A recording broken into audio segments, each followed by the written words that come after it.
le centre de formation métier a le plaisir de vous présenter la prise de service automatique ou manuelle du pupitre conducteur Inéo. Lors de la mise sous tension de l'autobus, le pupitre s'allumera automatiquement. Une vérification du système commence, les items sont passés en revue et un code couleur signifie l'état. Jaune, en cours de réalisation.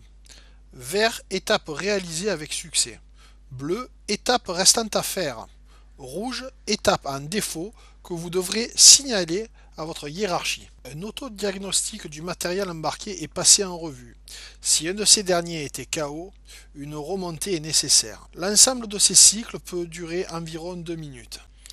Après ces contrôles, un premier pop-up vous invite à valider pour une prise de service du véhicule. La vérification du service voiture et de l'agent est à confirmer par oui ou à refuser par non.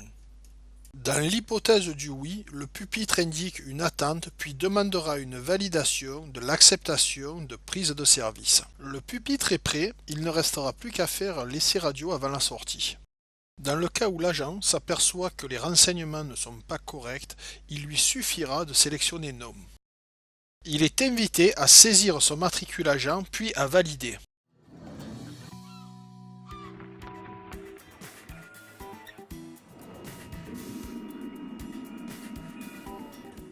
Il devra ensuite renseigner le numéro commercial de la ligne à l'aide du pavé numérique. Dans cet exemple, il s'agit de la ligne 21, puis valider à nouveau. L'étape suivante consiste à rentrer le numéro d'ordre, en l'occurrence le 17, car il s'agit du service voiture 2117, puis à valider. Un nouveau pop-up s'ouvrira afin de vérifier les nouvelles informations. Si ces dernières sont correctes, une dernière validation est nécessaire. S'ensuivra l'essai radio avant la sortie. Le centre de formation métier vous remercie de votre attention et vous souhaite une bonne journée.